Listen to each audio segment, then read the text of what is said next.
The daughter of a businessman left the poor guy at request of her dad. 10 years later, she regretted.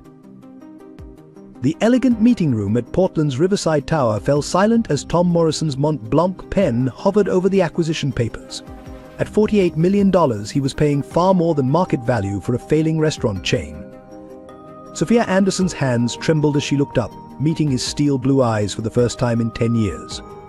The same eyes that once sparkled with love now held an unreadable expression. In that moment, her designer watch felt heavy on her wrist, the last remnant of her former wealthy life, soon to be sold to cover mounting debts. Miss Anderson, Tom's voice was measured, professional. Is everything in order? Her world stopped. 10 years ago, she'd told this same man he was just a waiter who could never give her the life she deserved. Now, he sat across from her, about to buy her family's crumbling empire. She glanced at the tattered photograph peeking from his leather portfolio, their only summer together, her red Mustang in the background. Some decisions take a decade to reveal their true cost. Hey guys, if you're enjoying this incredible story, take a quick moment to let us know where you're watching from in the comments below and hit that like button. Every interaction means the world to us. Portland, Oregon wasn't just another dot on the map for Tom Morrison, it was where his story of resilience began. At 19, he embodied the quintessential American dream, a working-class kid determined to rise above his circumstances. His father, Jack Morrison, drove trucks across state lines, often away for weeks at a time, while his mother, Sarah, taught third graders at Lincoln Elementary, her salary barely covering their modest rental home's mortgage. But life had other plans. During his sophomore year at Portland State University, Sarah was diagnosed with aggressive lymphoma. The medical bills started piling up faster than Jack's trucking income could handle. Tom still remembered that rainy Tuesday when he found his mother collapsed in their small kitchen, her teaching materials scattered across the linoleum floor. That day changed everything. Despite maintaining a full academic scholarship, Tom took on every job he could find. He delivered newspapers at dawn, worked as a library assistant between classes, and spent his evenings waiting tables at various restaurants. His classmates partied on weekends. Tom pulled double shifts at the Golden Fork, a quaint restaurant in downtown Portland, known for its loyal clientele and family atmosphere. What set Tom apart wasn't just his work ethic, it was his natural ability to understand business. While other waiters saw tables to serve, Tom saw opportunities to learn. He studied the restaurant's operations, from inventory management to customer psychology. During quiet moments, he'd jot down ideas in a worn notebook, ways to improve service efficiency, reduce waste, enhance customer experience. The restaurant's owner, an old-school restaurateur named Frank Williams, noticed the young man's keen interest. "You've got an eye for this business, son," Frank would say, often finding Tom analyzing the day's sales figures long after his shift ended. What no one knew then was that Frank had his own connection to the Anderson family empire, a story that would only surface years later. Between hospital visits and work shifts, Tom maintained a perfect GPA in his business administration major. His professors saw something special in him, a rare combination of street smarts and academic excellence. Dr. Henderson, his economics professor, once wrote on his term paper, "You understand value better than most because you know the cost of everything." His mother's illness taught Tom another crucial lesson: money wasn't just about luxury, it was about survival. He watched his parents drain their savings, sell their belongings, and still fall short of covering the mounting medical expenses. Yet Sarah never complained. Even on her worst days, she'd ask Tom about his dreams, making him promise not to let their circumstances define his future. The other waiters at the Golden Fork called him the Machine, not because he was cold, but because of his tireless efficiency. What they didn't see were the nights he spent by his mother's hospital bed, studying from textbooks while she slept, or the early mornings when he'd help his father with truck maintenance before heading to his first job of the day. Tom had a gift for numbers, but more importantly, he had a gift for seeing potential. Whether it was a more efficient way to arrange table assignments or a new approach to inventory tracking, his suggestions always seemed to improve the bottom line. Frank started implementing some of Tom's ideas, and slowly the Golden Fork's profits began to increase. But beneath his composed exterior and impressive work ethic, Tom harbored bigger dreams. He didn't just want to succeed, he wanted to build something meaningful. Each time he served a family celebrating a special occasion or watched regular customers return for their favorite dishes, he saw more than just transactions, he saw connections, communities, possibilities. Life had taught Tom early that nothing was guaranteed. Every tip he earned, every A he received, every extra shift he worked, these were stones in the foundation he was building, piece by piece. He knew that success wasn't just about making money, it was about creating value, about understanding people, about building something that would last. What no one could have predicted was how one summer evening shift would change everything. When a red Mustang pulled into the Golden Forks parking lot, carrying a young woman whose presence would alter the course of his life, Tom was just another waiter in a crisp white shirt and black apron. But destiny, as they say, has a way of making its own reservations. From the outside, Sophia Anderson's life seemed painted in gold. The spacious Victorian mansion on Portland Heights, the red Mustang convertible her father gifted on her 19th birthday, and the Anderson family's renowned restaurant empire, 7 upscale establishments dotting the city's most prestigious locations. Yet beneath this gilded surface lay a void that no amount of wealth could fill. Elizabeth Anderson, Sophia's mother, had passed away 5 years earlier, a sudden aneurysm that shattered their perfect world. The hollow echoes of her mother's laughter still haunted the mansion's elegant hallways. James Anderson, her father, buried his grief in work, transforming from a charismatic restaurateur into a calculating businessman who measured everything, including his daughter's future, in profit margins and social standings. While her peers at Portland Elite University dreamed of finding love and pursuing passions, Sophia carried the weight of a dynasty on her shoulders. Anderson restaurants aren't just businesses, her father would remind her during their formal Sunday dinners. They're your mother's legacy. Those words always came with an unspoken expectation: marry well, preserve the empire, maintain their social status. The red Mustang became her escape. Late at night, she'd drive through the city's empty streets, past their restaurants filled with happy families, wondering if her mother would approve of what they'd become. Elizabeth had been the heart of their business, the one who knew every employee's name, who ensured their restaurants felt like home to every guest. Now, under James's stewardship, profits soared, but that warmth had gradually faded. Sophia's world was carefully curated. Her friends were daughters of her father's business associates. Her education focused on business administration and social etiquette. Her dating pool limited to young men from appropriate families. Richard Sterling, the son of her father's golf partner, had been making his intentions clear, a merger of families that made perfect business sense. At the Golden Fork, their smallest and oldest restaurant, Sophia found an unexpected sanctuary. It was her mother's first successful venture, and unlike their other polished establishments, it retained that original charm Elizabeth had cultivated. She'd visit regularly, sitting at the same corner table, ordering the same mushroom risotto her mother had perfected. The staff treated her not as the owner's daughter, but simply as another cherished regular. The irony wasn't lost on her, surrounded by wealth and privilege, yet feeling most authentic in their humblest location. Her designer clothes and perfectly maintained appearance masked a growing restlessness.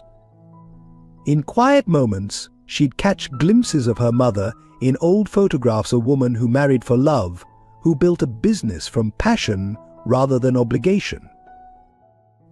Each morning, Sophia would stand before her floor-length mirror, applying the armor of her social-class Chanel suits, pearls, perfectly styled hair. Yet her mother's words echoed in her memory: success isn't measured by the size of your bank account, darling, but by the size of your heart. These words felt increasingly at odds with her father's vision of her future. The Anderson name opened every door in Portland's high society, but Sophia often wondered if it had also closed the ones that mattered most. Her childhood dream of becoming a chef had been gently but firmly redirected toward business management. Her natural empathy for others was labeled as too soft for the cutthroat restaurant industry. Even her choice of friends was subtly monitored and managed. Behind the mansion's manicured hedges, Sophia maintained a small herb garden, her secret rebellion. Here, among the basil and thyme her mother had taught her to grow, she felt closest to who she really was. The soil under her manicured nails represented everything her current life wasn't: real, unpolished, alive. The summer sun was setting over Portland when Sophia first drove her Mustang into the Golden Forks parking lot, seeking solace in her mother's favorite place. She couldn't have known that this simple decision would catalyze a chain of events that would challenge everything she thought she knew about wealth, worth, and what truly matters in life. That evening, as she walked through the Golden Forks' familiar doors, the new waiter who approached her table wasn't part of her carefully planned world. Tom Morrison, with his sincere smile and intelligent eyes, would become both her greatest joy and her deepest regret, though she didn't know it yet. The Golden Fork buzzed with its usual dinner service energy when Sophia's red Mustang pulled into the parking lot that June evening. The setting sun cast long shadows through the restaurant's windows, creating an almost cinematic atmosphere.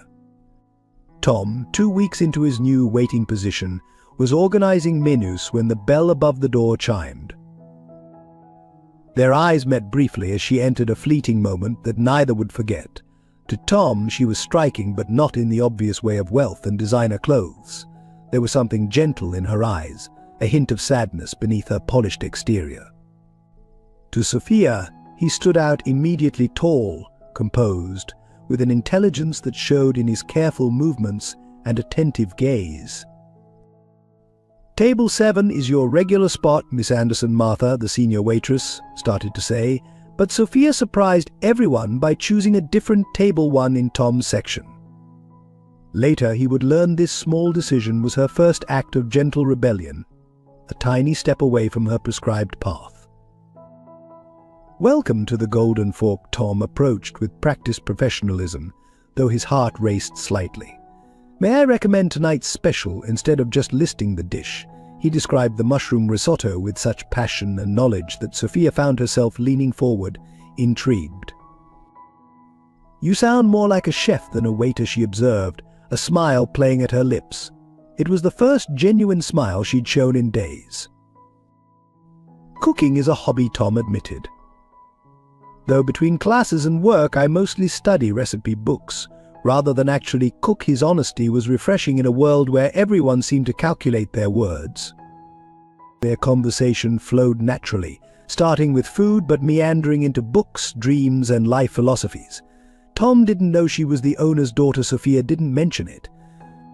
For those brief interactions during dinner service, they were just two young people discovering an unexpected connection. Over the next few weeks, Sophia found herself visiting the Golden Fork more frequently. She'd time her visits during quieter hours, when Tom could spare a few moments to chat. He'd share interesting facts about the dishes she ordered. She'd recommend books she thought he'd enjoy. Their conversations were like a delicate dance, each step revealing more about the other. Frank, the restaurant's owner, watched this budding connection with knowing eyes. He saw how Tom's face lit up when Sophia's Mustang appeared, how she lingered longer over her coffee when he was working. It reminded him of another love story from decades ago, one that had ended differently. One evening, as Sophia was leaving, she overheard Tom on the phone in the back alley during his break. He was discussing medical bills with the hospital, his voice tight with worry. She stood frozen, the reality of their different worlds suddenly sharp and clear. Yet instead of driving her away, it drew her closer. She recognized in him something her mother had always valued: genuine character. Tom found himself staying late after shifts, not just to study the restaurant's operations, but hoping to catch one more glimpse of her. He'd memorized her usual orders, the way she stirred her coffee counterclockwise, how her eyes crinkled slightly when she really smiled. Each detail was precious, though he tried to remind himself that someone like her was surely beyond his reach. Their worlds collided fully one rainy evening when Tom had to help Sophia with her broken-down Mustang. As they waited for the tow truck, sheltering under the restaurant's awning, their conversation deepened. She spoke about her mother, her love for the old restaurant. He shared his dreams of building something meaningful, of making his parents proud. "You're different," Sophia said suddenly, watching the rain. "Everyone else sees the owner's daughter. You just see me." The words hung between them, heavy with unspoken meaning. "You're different too," Tom replied softly. "You see the person behind the apron." Their eyes met, and in that moment, both felt the shift from casual acquaintances to something more. Neither of them knew they were being watched. James Anderson, having heard about his daughter's frequent visits to their smallest restaurant, had sent someone to observe. The report would reach his desk the next morning. Miss Anderson appears to have formed an attachment to a waiter. That evening marked a turning point. As Tom walked Sophia to her repaired car, their hands brushed accidentally. The spark between them was undeniable, dangerous and thrilling. They stood there, caught between raindrops and reality, both knowing they were stepping onto a path that would either lead to something beautiful or break their hearts completely. That Portland summer blazed with the kind of warmth that made everything feel possible. After the rainy evening at the Golden Fork, Tom and Sophia's relationship blossomed with the fierce intensity of young love tempered by their shared depth of character. Their first official date was simply a walk through Washington Park after Tom's evening shift. Still in his work clothes, his savings stretched to buy them ice cream cones. "I should change first," he'd said self-consciously, but Sophia touched his arm gently. "You're perfect just like this," she replied, and somehow those words encompassed everything that made their connection special. While her other suitors tried to impress her with expensive restaurants and flashy gestures, Tom offered something far more precious: authenticity. Their summer evenings took on a pattern. After his shift, they'd explore Portland's hidden gems food carts with amazing tacos, tucked-away bookstores, quiet spots along the Willamette River where they'd talk for hours. Tom shared stories about his mother's illness, his determination to make something of himself. Sophia opened up about the pressure of her family legacy, the void left by her mother's passing. "Sometimes I feel like I'm disappointing everyone by just being myself," Sophia confessed one evening, as they sat on a park bench sharing a paper bag of fresh cherries. Tom looked at her, really looked at her, and said, "Being yourself is exactly why I..." He paused, not yet ready to say those 3 words, but they both felt them hanging in the warm summer air. Between his multiple jobs and her family obligations, they stole moments like precious jewels. Early morning coffee before his newspaper route, lunch breaks in the hospital garden where he visited his mother, quiet evenings in the Golden Forks kitchen, where Tom would sometimes cook for her after closing. Each moment added another layer to their deepening connection. Their differences became bridges rather than barriers. Sophia taught Tom about wine pairings and fine dining etiquette. He showed her how to change a tire and make the perfect grilled cheese sandwich. She helped him study for his business exams. He encouraged her secret passion for cooking. Together, they dreamed of a future that combined both their worlds. One memorable night, Tom surprised her with a homemade dinner on the restaurant's roof after closing. He'd spent his last dollars on candles and ingredients, creating her mother's mushroom risotto recipe from memory. As they sat under the stars, Sophia realized she'd never felt more at home than in these simple moments with him. "I used to think success meant having everything," she told him that night, their fingers intertwined. "Now I'm not so sure." Tom squeezed her hand, understanding the weight of those words coming from someone in her position. "Maybe success is just having enough of the right things," he replied. Their romance wasn't just about grand gestures or stolen kisses. It was about the small moments: Tom leaving encouraging notes in her favorite books at Powell's, Sophia secretly paying for his mother's medication when bills got tight, both of them sharing dreams over coffee and day-old pastries in the early morning light. The staff at the Golden Fork watched their love story unfold with mixed emotions. Martha, the senior waitress, saw echoes of another romance from decades past. Frank, the owner, observed with knowing concern, recognizing the challenges that lay ahead. Even the regular customers noticed the spark between the owner's daughter and the hard-working waiter. But summer romances, like summer itself, often carry the seeds of their own ending. As August drew to a close, the weight of their different worlds began to press more heavily. Tom was offered a better-paying position at a hospital to help with his mother's mounting medical bills. Sophia's father started asking more pointed questions about her frequent visits to their smallest restaurant. Yet in those golden moments of late summer, with Portland's roses in full bloom and their hearts full of hope, they believed love could bridge any gap. Tom started making plans to rent a small apartment, determined to create a foundation for their future. Sophia began imagining a life different from the one her father had planned.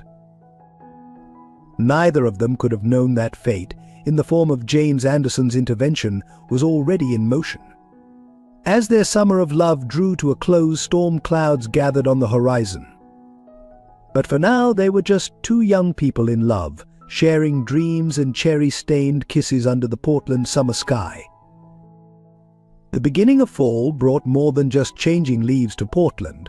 James Anderson's discovery of his daughter's summer romance came not through gossip or surveillance, but through a painful coincidence. On the 5th anniversary of his wife Elizabeth's death, he visited the Golden Fork, seeking solace in the restaurant where their own love story had begun. Instead, he found Sophia and Tom sharing a quiet moment in Elizabeth's favorite corner booth. The sight stopped him cold. His daughter's genuine laughter, something he hadn't heard since Elizabeth's passing, echoed through the restaurant. For a brief moment, Sophia's expression mirrored her mother's so perfectly that James felt his heart constrict. But then reality set in. This wasn't Elizabeth falling for a passionate young restaurateur with dreams. This was his daughter, heir to a restaurant empire, falling for a waiter.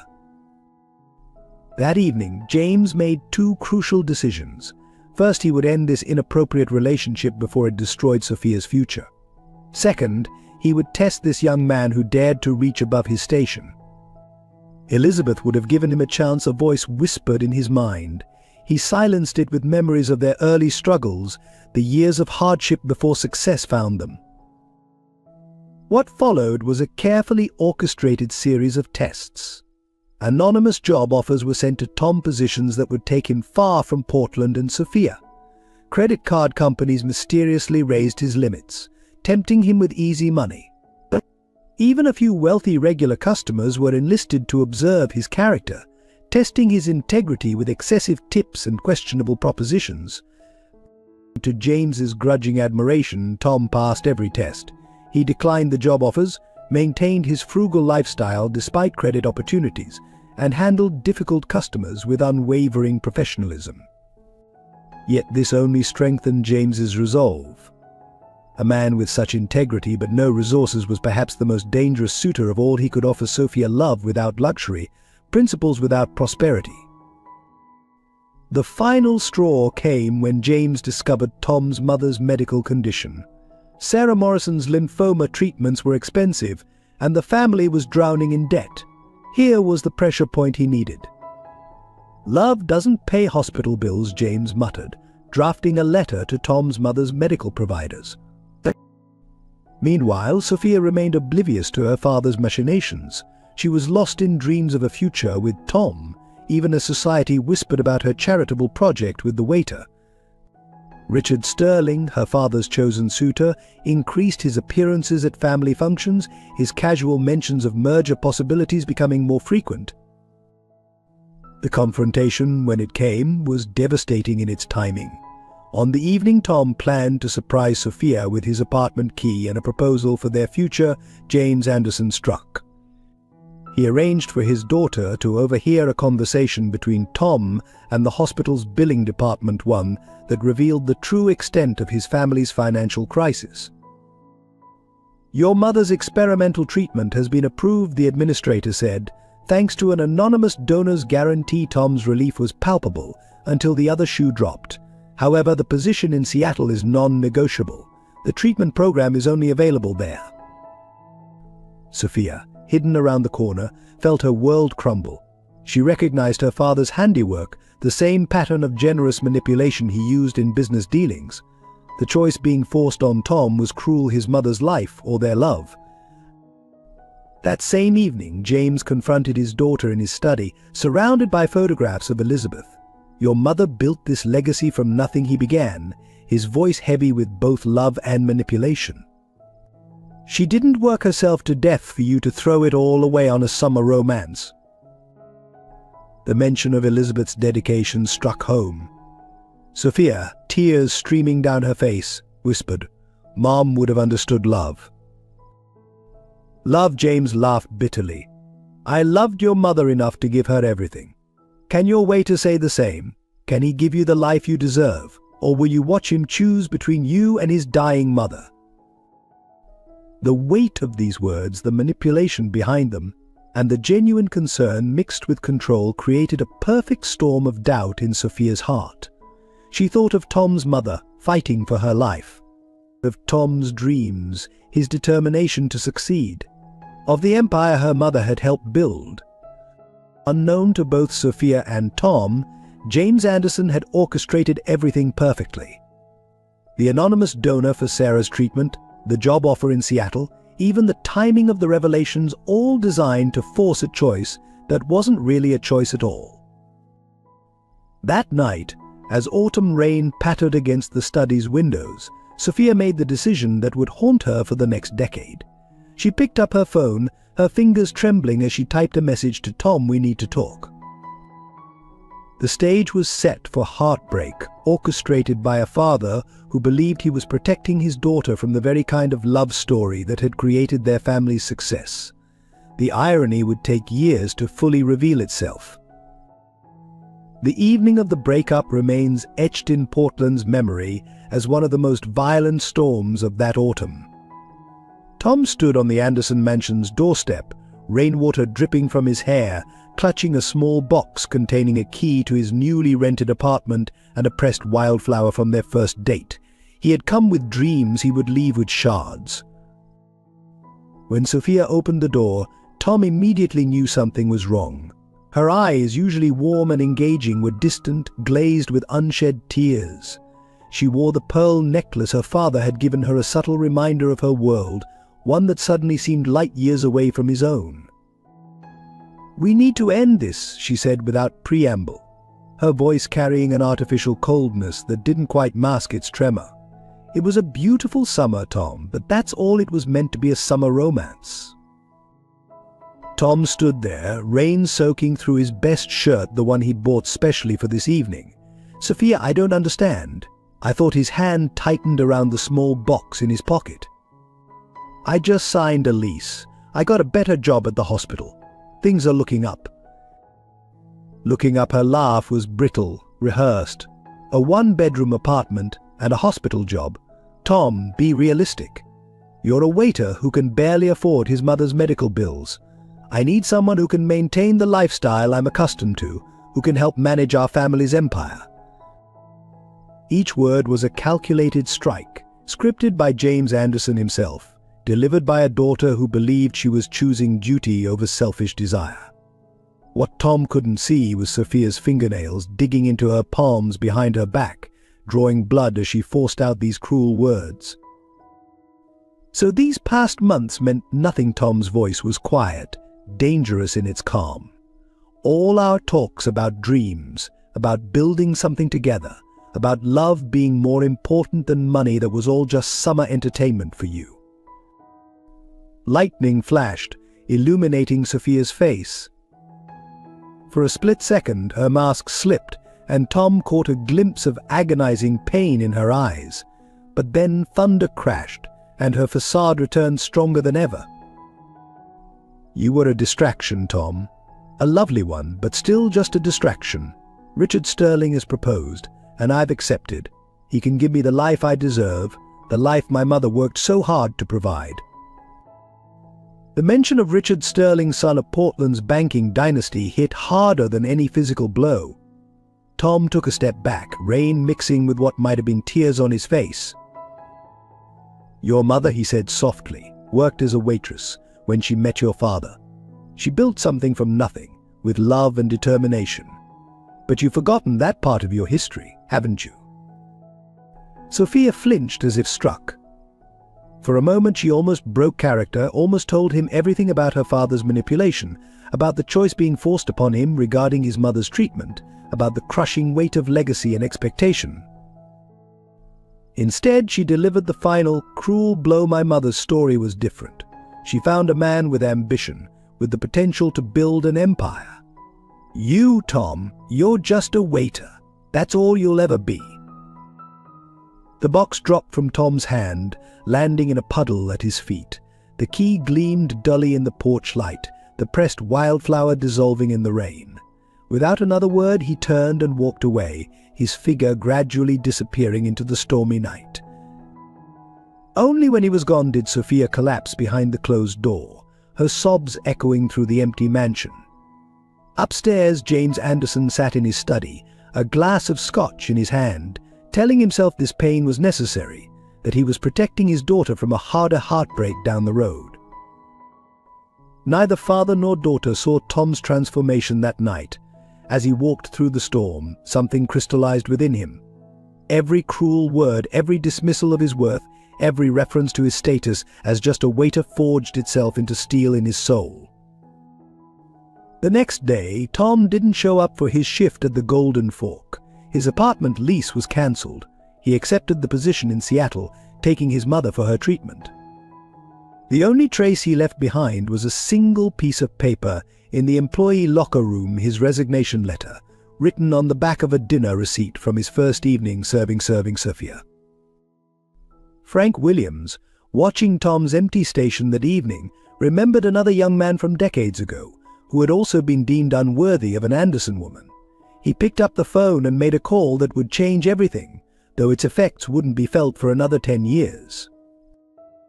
In the Anderson mansion, Sophia stared at her reflection, wondering if the price of dynasty was worth the cost of her soul. The red Mustang sat in the garage, untouched, gathering dust, a monument to a summer of authentic love sacrificed on the altar of family obligation. Hey amazing viewers, if this story touches your heart, hit that like button and share your thoughts in the comments. Every like helps us share more stories like this with the world. Seattle greeted Tom Morrison with endless rain and a chance encounter that would reshape his destiny. On his first evening there, while waiting in the hospital cafeteria after his mother's treatment, he met David Carter, a silver-haired restaurateur whose weathered face carried both wisdom and an oddly familiar sadness. "Coffee's terrible here, isn't it?" David had said, sliding into the seat across from Tom. Something in the older man's direct gaze reminded Tom of Frank Williams from the Golden Fork. What started as casual conversation over bad hospital coffee evolved into a mentor-mentee relationship that would change both their lives. David, as Tom would learn, wasn't just any successful restaurant owner. He was the man who'd lost Elizabeth, now known as Elizabeth Anderson, 30 years ago to similar circumstances.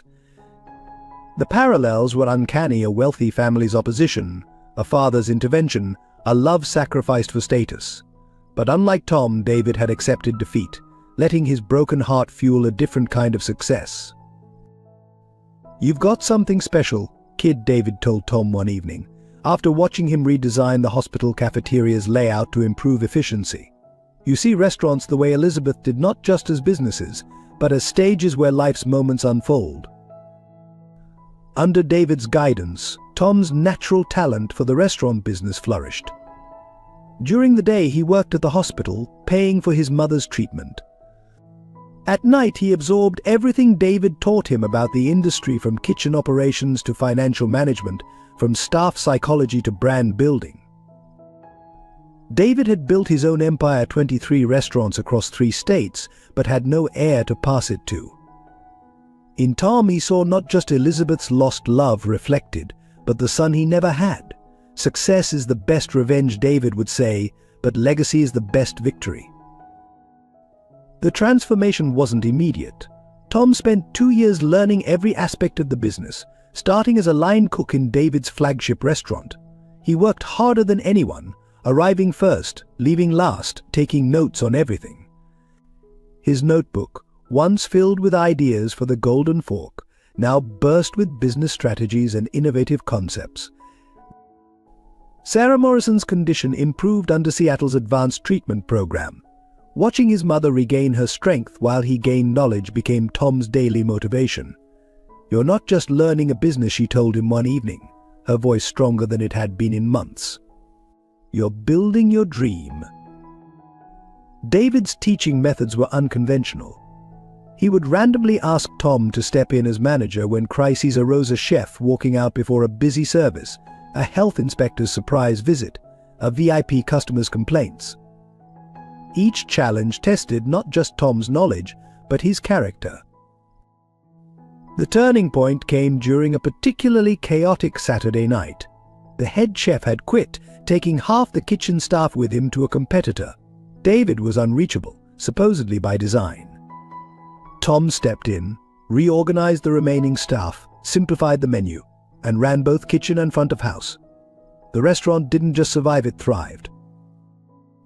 The next morning, David appeared with incorporation papers. "You're ready," he said simply. "Time to build your own story." The partnership they formed became the foundation of Tom's future empire.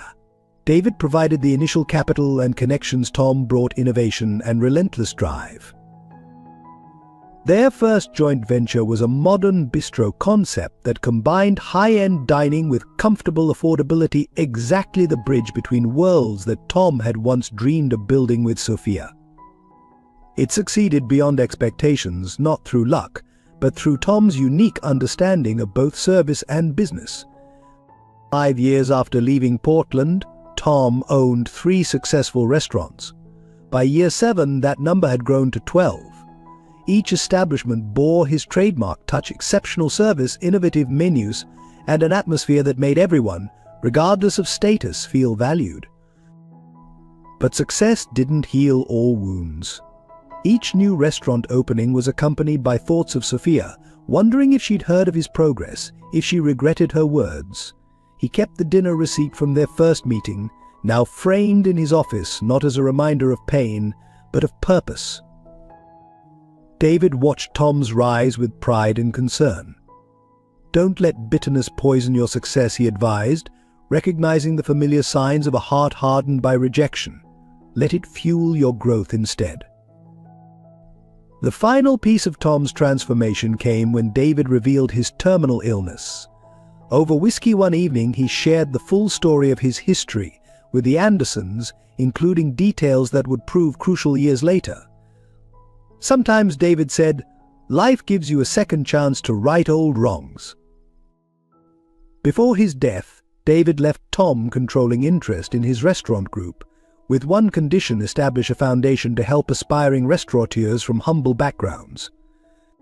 The Elizabeth Carter Foundation, named to honor both David's lost love and Tom's mother, became Tom's way of ensuring other dreamers wouldn't face the same barriers he had. 10 years after that rainy night in Portland, Tom Morrison had become a force in the restaurant industry. His innovative approaches to dining and business were studied in culinary schools. But few knew that behind his success lay a broken heart and a mentor's legacy. When news reached him about the Anderson restaurant chain's struggles in Portland, Tom recognized it as more than a business opportunity. It was, as David would have said, life offering that second chance. With his mentor's lessons in mind and his own scars as motivation, Tom prepared to return to the city where his journey began. Marriage to Richard Sterling proved to be exactly what Sophia's father had wanted, and everything she had secretly dreaded. Their wedding at Portland's Grand Cascade Hotel was the social event of the season, featured in glossy magazines and society columns. Yet in every wedding photo, keen observers might notice that Sophia's smile never quite reached her eyes. The first year passed in a blur of charity galas, board meetings, and carefully orchestrated public appearances. Richard, ever the banker's son, approached their marriage like a business merger. Their penthouse apartment overlooking the city was filled with expensive art pieces that meant nothing to Sophia, who found herself missing the simple wildflowers Tom once picked for her. The Sterling-Anderson alliance, as Portland's elite called them, appeared perfect on paper. Richard managed their public image with precision, while Sophia maintained her role as the dutiful restaurant heiress. They dined at Michelin-starred restaurants across Europe, but Sophia found herself longing for late-night grilled cheese sandwiches and honest conversations. Every morning she'd stand at their floor-to-ceiling windows, coffee in hand, watching the city wake up. Sometimes her eyes would drift to the Golden Forks location, now transformed into one of their upscale establishments. The homey charm her mother had cultivated was replaced by sleek modernism and astronomical prices, a change that felt symbolic of her own transformation.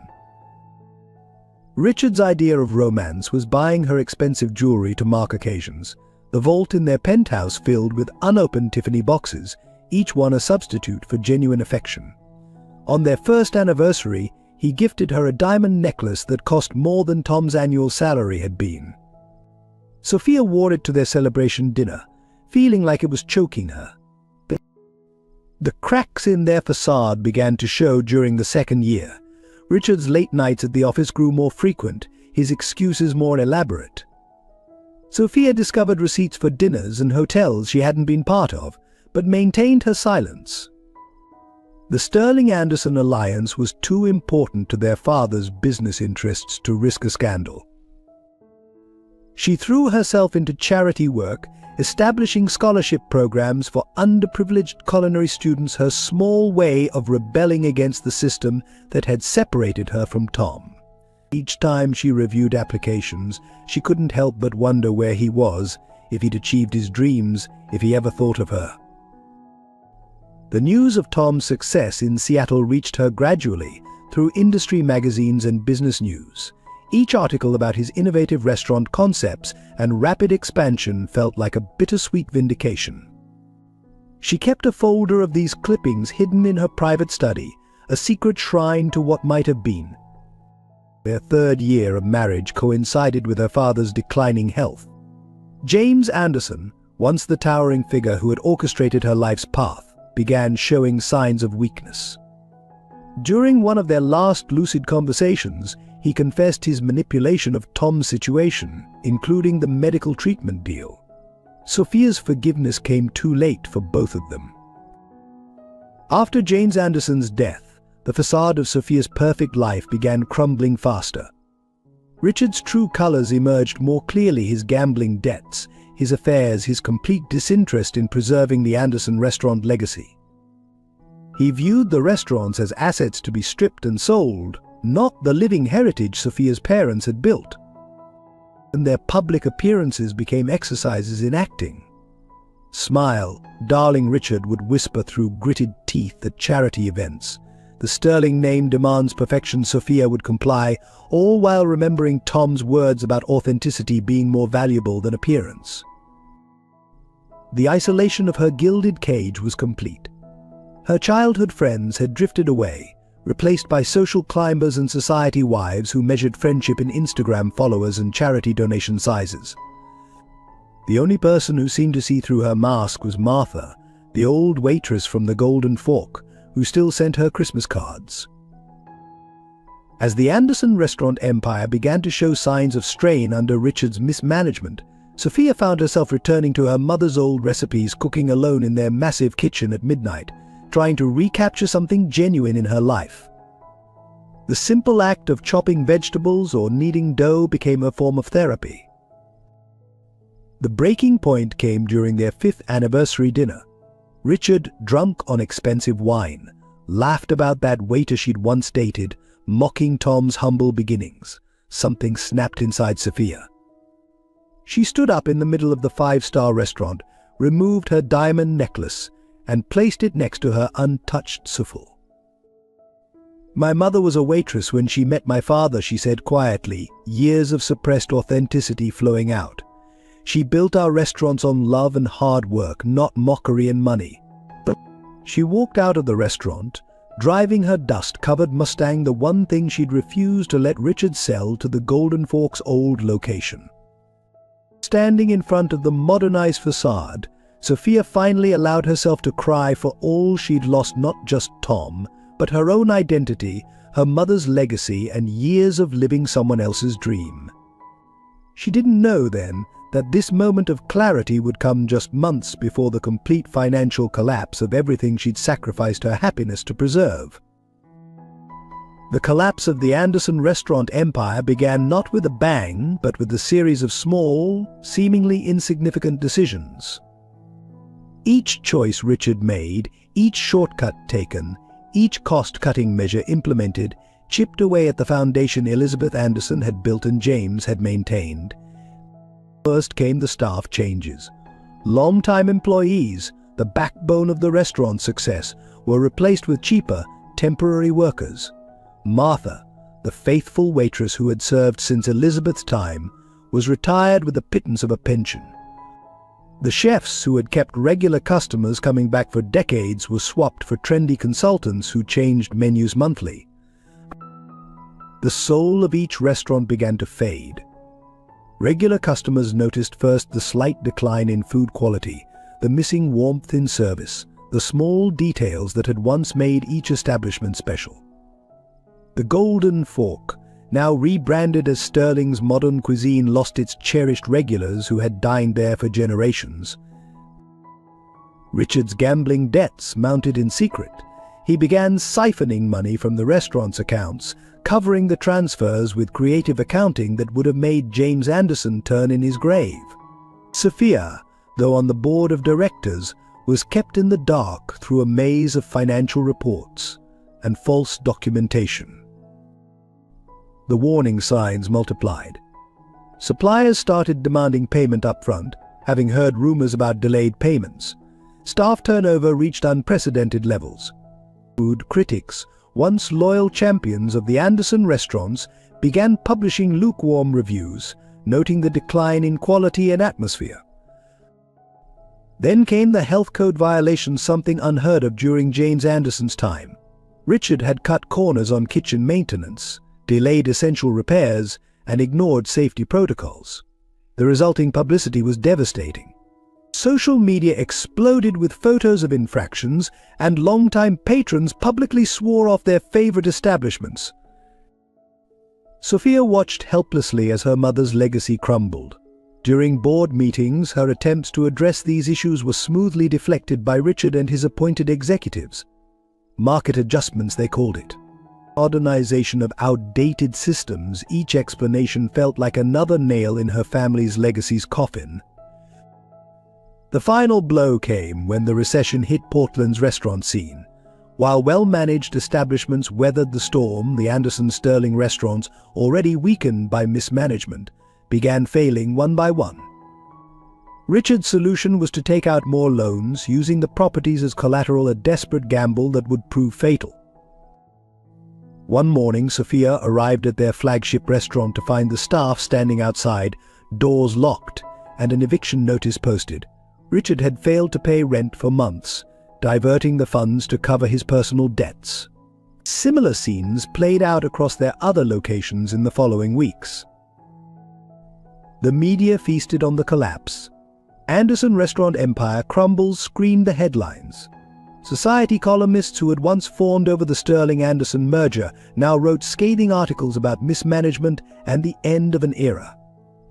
Sophia's photo appeared in business magazines, her face a symbol of inherited wealth squandered. Emergency board meetings became daily occurrences. Financial advisors presented increasingly dire reports. The numbers were staggering: millions in debt, unpaid taxes, defaulted loans, and pending lawsuits from suppliers and employees. The empire that had taken 2 generations to build was months away from complete bankruptcy. Richard's true nature emerged fully in crisis. He began drinking heavily, spending days at expensive bars while Sophia faced their creditors alone. During one particularly heated argument, he finally admitted to his affairs, his gambling, and his complete disregard for her family's legacy. It was just business, he slurred, and business sometimes fails. Desperate to save something of her mother's dream, Sophia began working in their last operating restaurant, trying to restore some of the old magic. She cooked in the kitchen, served tables, and attempted to reconnect with former customers. But it was too late. The damage to their reputation was too severe. The vultures began circling. Competitors made lowball offers for their remaining properties. Real estate developers eyed their prime locations. Each offer felt like a personal insult to the memory of what the Anderson name had once meant in Portland's restaurant scene. One evening, as Sophia sat alone in her father's old office, surrounded by photographs of happier times, she found a hidden letter from her mother. Elizabeth had written it shortly before her death, speaking of legacy, love, and the true meaning of success. A restaurant isn't just a business, she had written. It's a place where life's most precious moments are shared. Never forget that, my darling. Those words haunted Sophia as she faced their final option: selling everything. The board, now controlled by Richard's appointees, had already begun entertaining offers. The only hope was finding a buyer willing to pay enough to cover their debts and perhaps preserve some small part of the Anderson legacy. When news came of a potential buyer from Seattle willing to pay above market value, it seemed like a miracle. The investor remained anonymous, working through representatives. Sophia allowed herself to hope that perhaps this mysterious buyer would understand the history and heart of what they were purchasing. She couldn't have known that fate, with its sense of poetic justice, was about to bring her face to face with the consequences of choices made a decade ago. As she prepared for the meeting with the buyer's representatives, Sophia found herself thinking of Tom, wondering if he would be disappointed to see how she had failed to protect what he had once admired about her family's restaurants. The irony of it all wasn't lost on her. She had chosen this life over love, chosen security over passion, and in the end had lost everything anyway. The only question remaining was who would be the one to write the final chapter of the Anderson restaurant legacy. The unraveling of Sophia and Richard's marriage paralleled the collapse of their business empire, each crack in their personal life widening the fissures in their professional facade. It began with a lipstick-stained coral pink on Richard's crisp white collar, a shade Sophia never wore. The discovery came the same morning their largest restaurant received its first ever negative health inspection.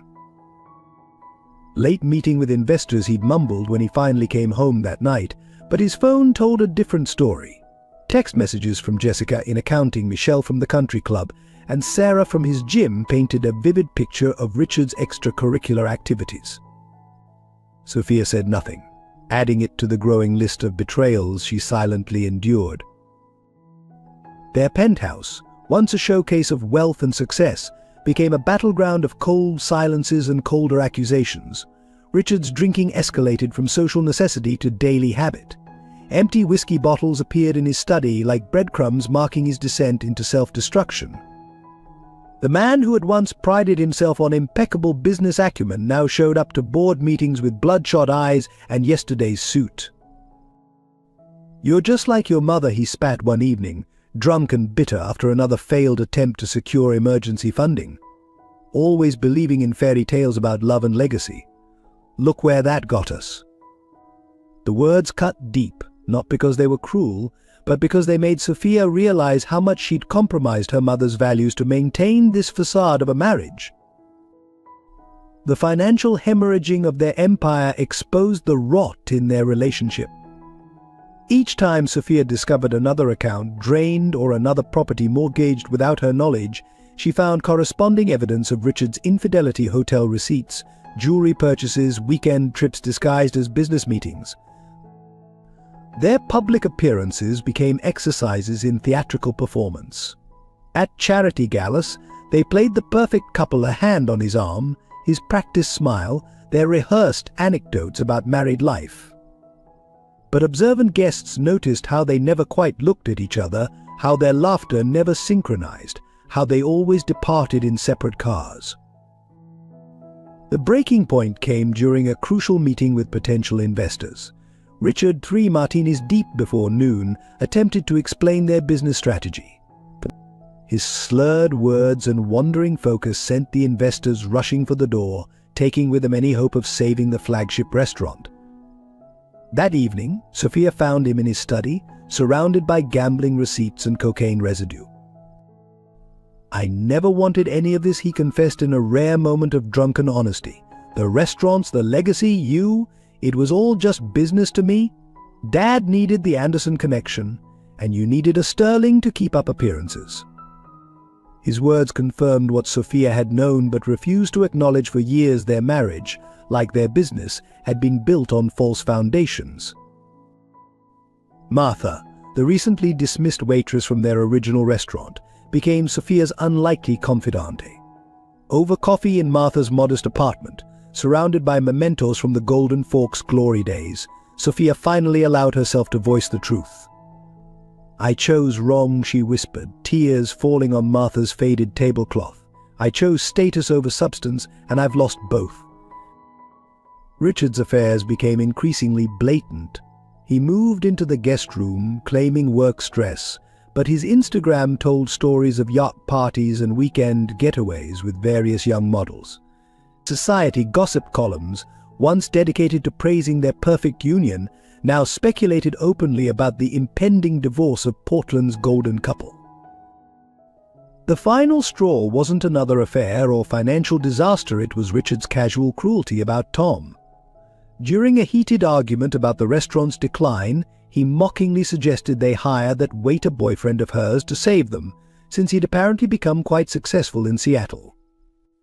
The mention of Tom's name, coupled with Richard's sneering tone, shattered something in Sophia that had been cracking for years. That night, alone in their kitchen, Sophia cooked herself the mushroom risotto from the Golden Forks original menu, her mother's recipe, the one Tom had once described with such passion. As she stirred the rice, watching each grain absorb the broth, she remembered Tom's words about authentic success being built gradually, with patience and love. In their master bedroom, Sophia packed a single suitcase, not with designer clothes or jewelry, but with her mother's recipes, old photos from the Golden Fork, and the pressed wildflower Tom had given her that summer, secretly preserved between the pages of her diary. The diamond necklaces and ruby earrings stayed behind, silent witnesses to a decade of compromised dreams. When Richard stumbled home the next morning, he found divorce papers on his desk and Sophia's wedding ring beside them. The prenuptial agreement he'd insisted on, designed to protect his family's wealth, now offered no protection against the public scandal of their failing marriage and crumbling business empire. Sophia moved into a small apartment near their original restaurant location, her red Mustang the only remnant of her previous life. Each morning she walked past the Golden Forks' transformed facade, remembering the simple joy of falling in love with a waiter who saw her soul instead of her surname. She didn't know then that fate was about to offer all of them a lesson in karma's perfect timing. The discovery came like an earthquake, shaking the foundations of everything Sophia thought she knew about her past. But while clearing out her father's old office during the restaurant's liquidation preparations, she found a hidden compartment behind his portrait, a testament to James Anderson's penchant for secrecy even in death. Inside lay a leather portfolio, its contents telling a story that would change everything. First was a series of detailed reports about Tom Morrison, not just from their summer together, but spanning the entire decade since. Her father had been secretly monitoring Tom's rise in Seattle, his successes, his innovations, even his charitable works through the Elizabeth Carter Foundation. But it was the second document that made Sophia's hands tremble, a letter from her father to David Carter, dated just months before James's death. "You've done well with him," David the letter read. "You've given him what I couldn't, a chance to prove himself. Perhaps I was wrong about what makes a man worthy of an Anderson woman." The truth unfolded like chapters of a hidden novel. David Carter wasn't just any successful restaurateur, he was her mother Elizabeth's first love, separated by the same kind of family interference that had torn apart Sophia and Tom. The parallels were almost poetic. David had lost Elizabeth to family pressure, just as Tom had lost Sophia. Further documents revealed the elaborate series of tests her father had arranged for Tom, not just to drive him away, as she'd believed, but to assess his character. Each test was meticulously documented: anonymous job offers with ethical catches, temptations of easy money, challenges to his integrity. Tom had passed every single one, unknowingly proving himself worthy to the very man who'd driven him away. The most shocking revelation came in her father's personal diary. The Seattle medical program that had separated them wasn't just a coincidence. James had specifically chosen it because David Carter served on the hospital's board. It had been a carefully orchestrated plan to place Tom under David's mentorship, though neither Tom nor David had known the true orchestrator.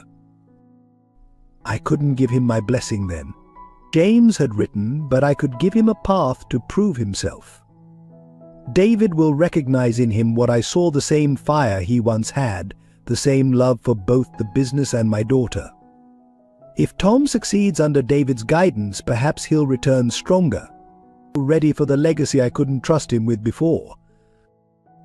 Martha, when shown these documents, revealed her own role in the story. She had been James's eyes and ears, reporting on Tom's character during his time at the Golden Fork. "Your father saw something special in that boy," she confessed.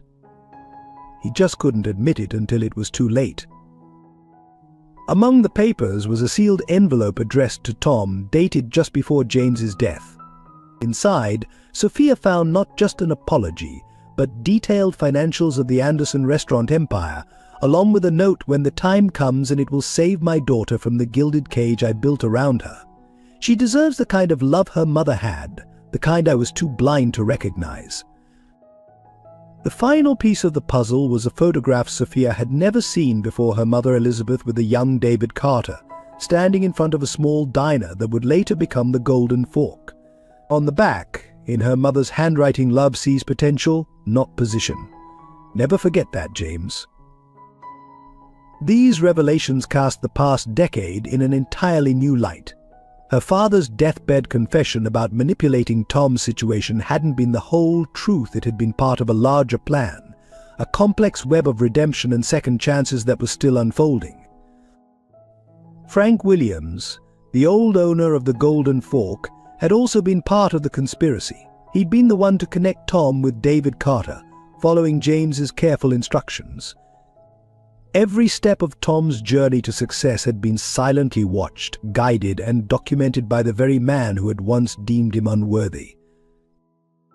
The irony was almost too much to bear. While Sophia had been trapped in a loveless marriage with Richard, believing she was fulfilling her father's wishes, James had been secretly grooming Tom to become the kind of success story he could proudly welcome into the family.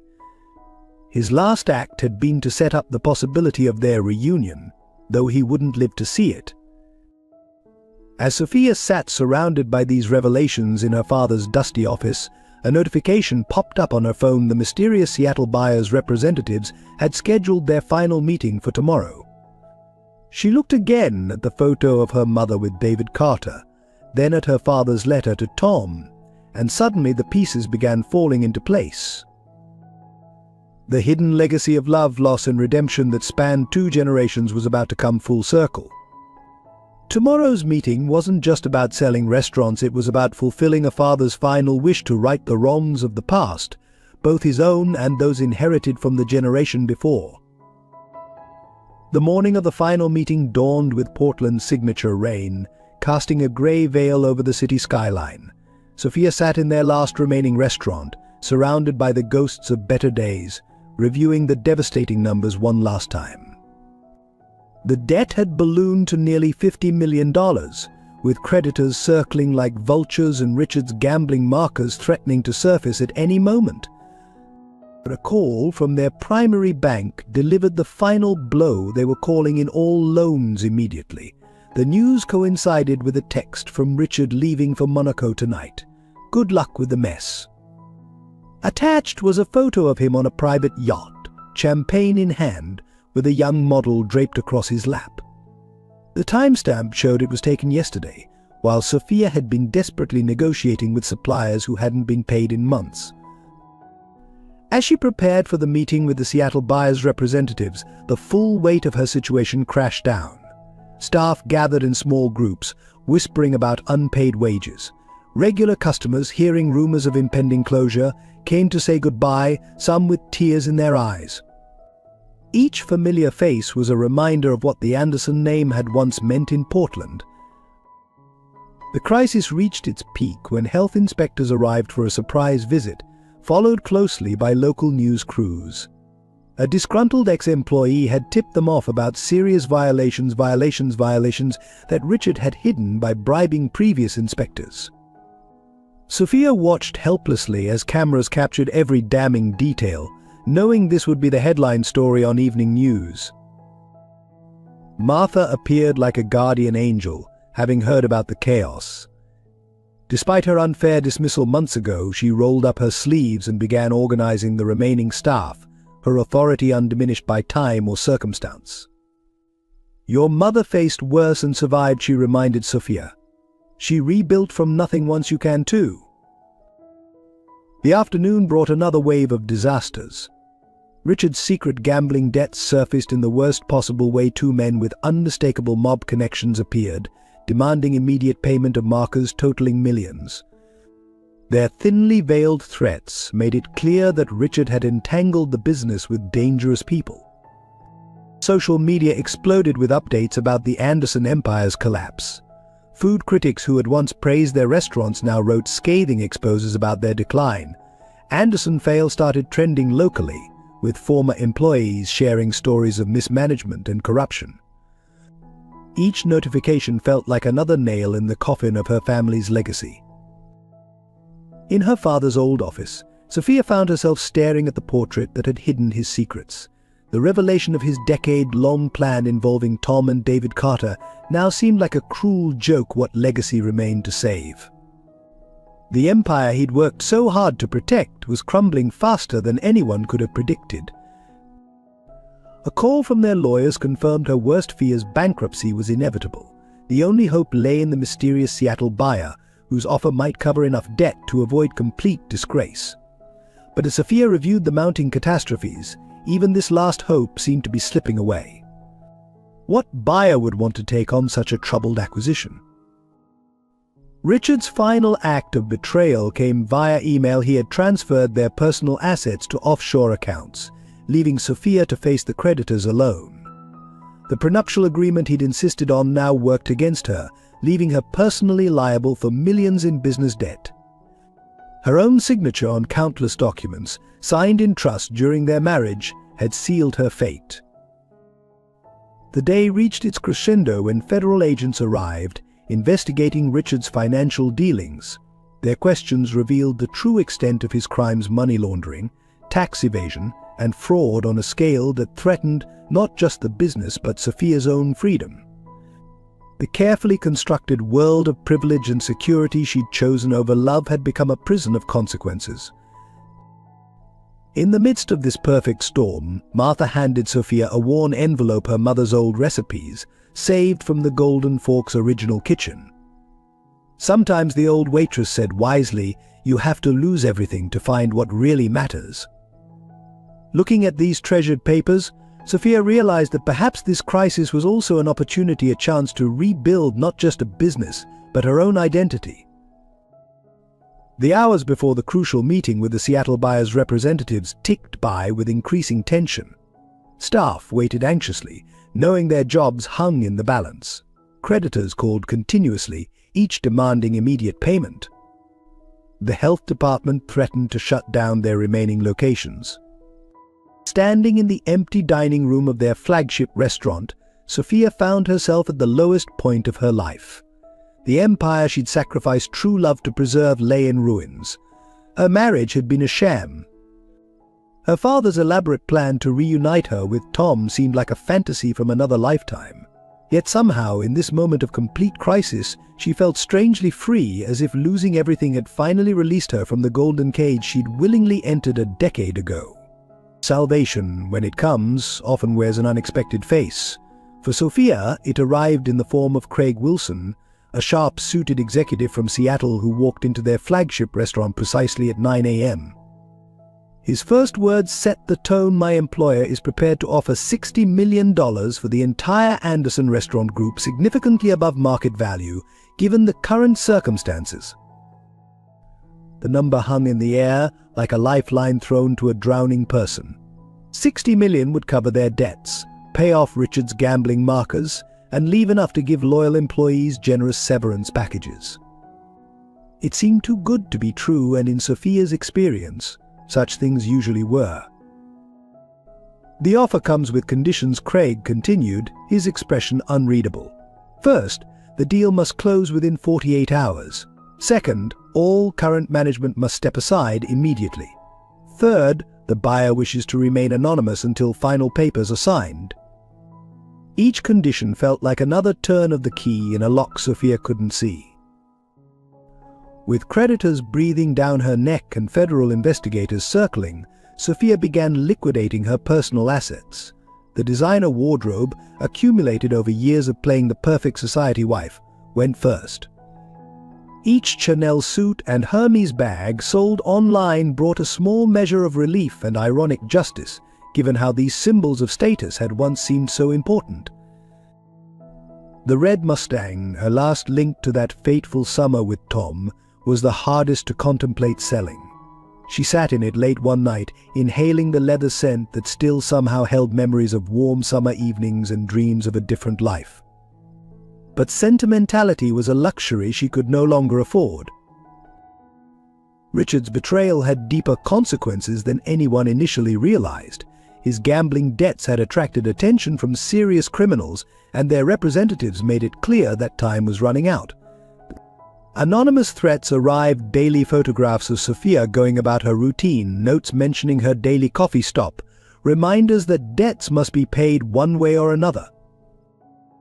Martha, still standing faithfully by Sophia's side, despite everything, helped organize an emergency sale of restaurant equipment from their closed locations.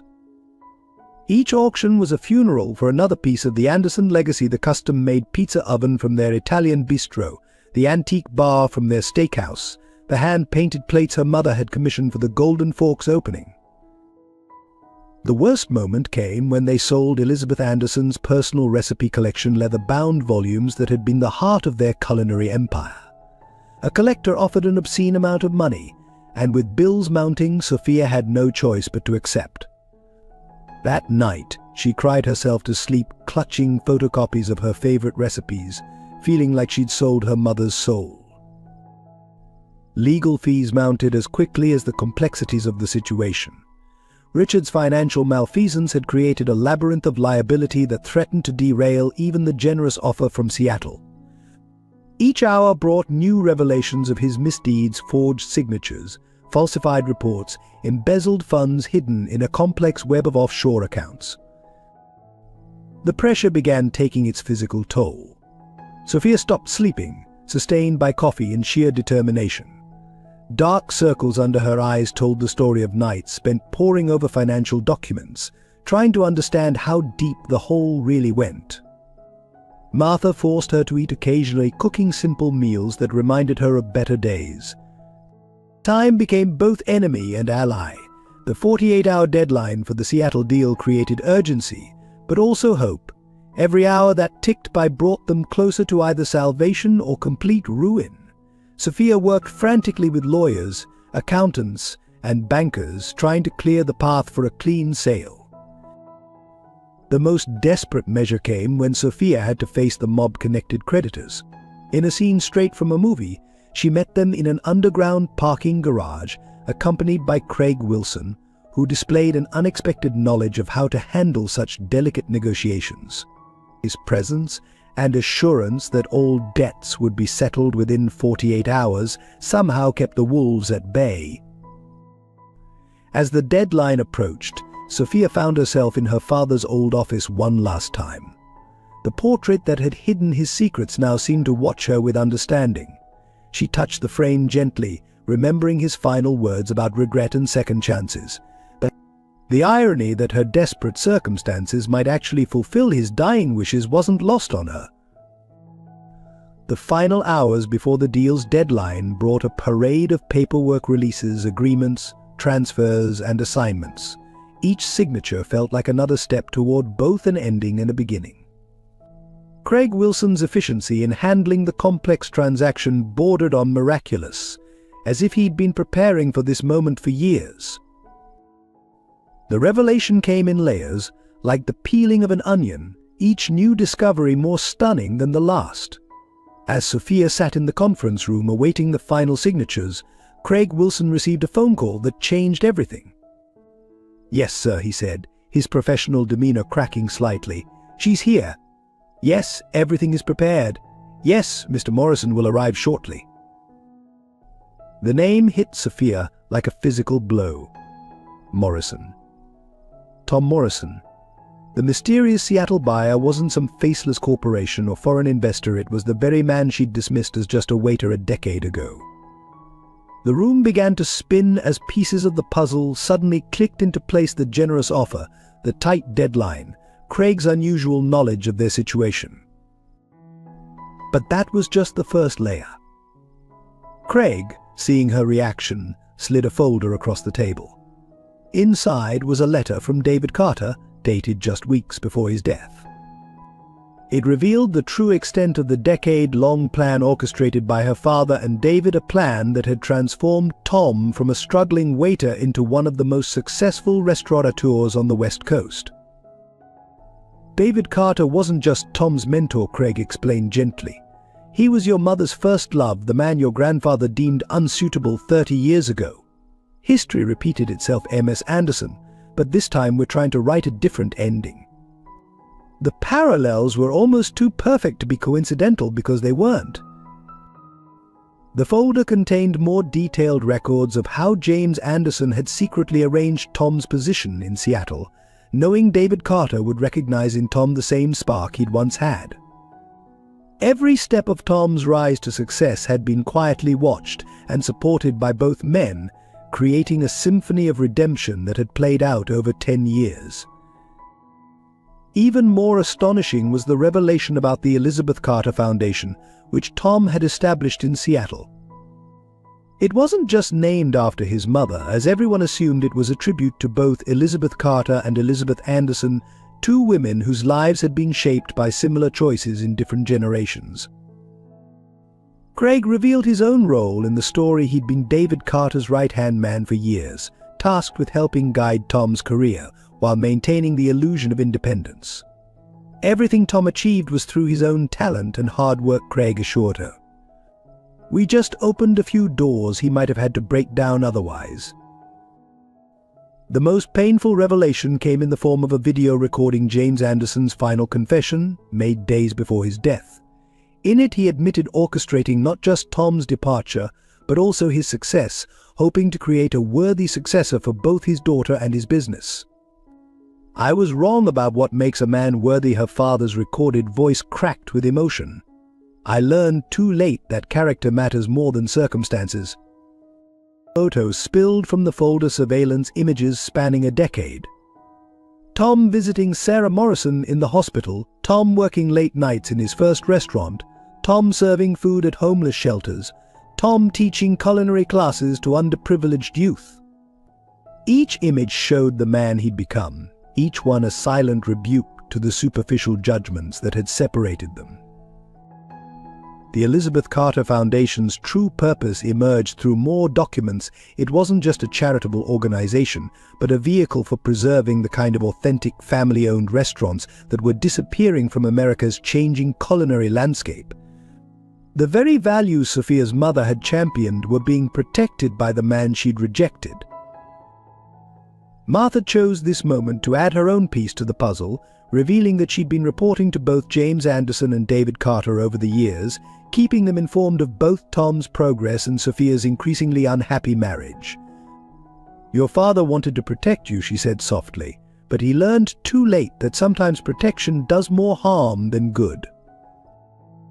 A final document in the folder left Sophia breathless: the original deed to the Golden Fork, signed by Elizabeth Anderson and David Carter as co-owners, dated before her mother had met James Anderson. The restaurant hadn't just been her mother's first success, it had been a dream shared with her first love, abandoned under family pressure. The weight of these generational patterns of love lost and found, of pride and prejudice, of sacrifice and redemption settled around Sophia like a heavy cloak. The coming meeting with Tom wasn't just about saving her family's restaurants, it was about breaking a cycle that had caused pain across 2 generations. Craig's phone buzzed again. Mr. Morrison's car just arrived, he announced, standing to leave the room. Sometimes, he paused at the door, life gives us second chances not just to fix our mistakes, but to heal the wounds of the past. Your father and David Carter understood that. When Tom Morrison walked into the conference room, time seemed to fold in on itself. He was both entirely different and exactly the same, his waiter's uniform replaced by a perfectly tailored suit. His boyish features matured into sharp sophistication, but his eyes still held that same intensity that had first captured Sophia's heart a decade ago. "Hello, Sophia," he said simply, his voice deeper than she remembered. The familiar warmth in his tone was carefully restrained, professional. He carried a leather portfolio, the same one she'd glimpsed in their first meeting with Craig, the one containing their old photograph. The sight of it made her heart constrict. The silence that followed was heavy with unspoken words. Through the floor-to-ceiling windows, Portland's skyline provided a dramatic backdrop for this moment 10 years in the making.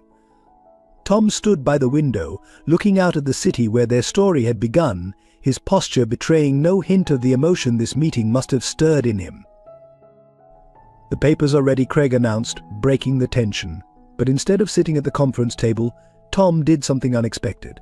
He placed a single key on the polished wood surface, an old, brass key that Sophia recognized immediately. It was the original key to the Golden Fork, the one her mother had always worn on a chain around her neck. "Before we sign anything," Tom said, "there's a story you need to hear." He pulled out David Carter's letter, the one explaining everything: how David had loved Elizabeth Anderson, how history had repeated itself, how both her father and David had spent years orchestrating this moment. His voice remained steady, but his hands trembled slightly as he read. Sophia listened, tears streaming silently down her face, as Tom revealed the full extent of the past decade's events. How David Carter had recognized in him a reflection of his own young self. How James Anderson had secretly guided his journey through David. How every step of his success had been built on genuine talent, but shaped by the invisible hands of 2 men seeking redemption. "Your father came to see me in Seattle," Tom continued, "6 months before he died. He told me everything about David and your mother, about his regrets, about his hopes for you." He pulled out another document, a business plan in James Anderson's handwriting, detailing his vision for merging their restaurant empires. The revelation that followed stunned everyone in the room. Tom wasn't just buying the Anderson restaurants, he was implementing James Anderson's final dream, a fusion of old and new, tradition and innovation. Each restaurant would be restored to its original character while being modernized for the future. The Golden Fork would return to its roots, becoming again the heart of their combined legacy. "I'm not here to take over your family's legacy," Sophia, Tom said softly. "I'm here to help preserve it." To fulfill both our father's wishes, he reached into his portfolio and withdrew the pressed wild from their first summer, perfectly preserved, a testament to hopes never fully abandoned. Sophia stood, her legs shaking, and walked to the window beside him. "All these years," she whispered, "I thought I was choosing between love and legacy. But they were always meant to be the same thing, weren't they?" Tom's reflection in the glass nodded slightly, his professional mask cracking just enough to show the emotion beneath. The next hour passed in a blur of signatures and legal pronouncements, but something else was happening beneath the surface. With each document signed, each asset transferred, each debt assumed, a decade of misunderstanding and regret began to heal. The business transaction was just a vehicle for something far more profound, the fulfillment of 2 generations' worth of dreams and redemption. As the last paper was signed, Tom did something completely unexpected. He handed Sophia a business card, her new position as Executive Creative Director of the combined restaurant group. "Your mother's recipes," he said quietly. "They're all in a vault in Seattle. David saved them. They're waiting for you, if you want them. The meeting ended not with handshakes but with silence, a pregnant pause filled with possibilities. As others filed out, Tom and Sophia remained, standing by the window watching the city lights come alive as dusk fell. 10 years of separate journeys had led them back to the same place, but this time with wisdom born of pain and success tempered by loss. The Golden Fork opens again next month, Tom said finally, turning to leave. I hope you'll be there. He placed the old brass key in her hand, his fingers lingering for just a moment longer than necessary. In that brief touch was a decade of what-ifs and maybe nows, of endings and beginnings, of love lost and potentially found again. Hey, beautiful souls. If this story touched your heart, consider becoming part of our storytelling family by hitting that subscribe button. Your support means the world to us and helps us continue sharing these meaningful stories that remind us all about love, redemption, and second chances. Together, we're creating something special. The weeks following the acquisition unfolded like scenes from a carefully orchestrated play. Tom's team moved with remarkable efficiency, transforming chaos into order. Creditors were paid, legal issues resolved, and Richard's gambling debts settled with a discretion that kept both the mob and federal investigators at bay. The Anderson restaurant empire wasn't ending, it was evolving. News of Tom Morrison's acquisition spread through Portland's business community like wildfire. The story captured public imagination, the former waiter returning as a successful businessman to save his former employer. Local media painted it as a modern fairy tale, though they didn't know half of the real story. The Seattle Times ran a feature titled From Server to Savior, the Tom Morrison story, highlighting his rise from humble beginnings. Richard's departure proved anticlimactic.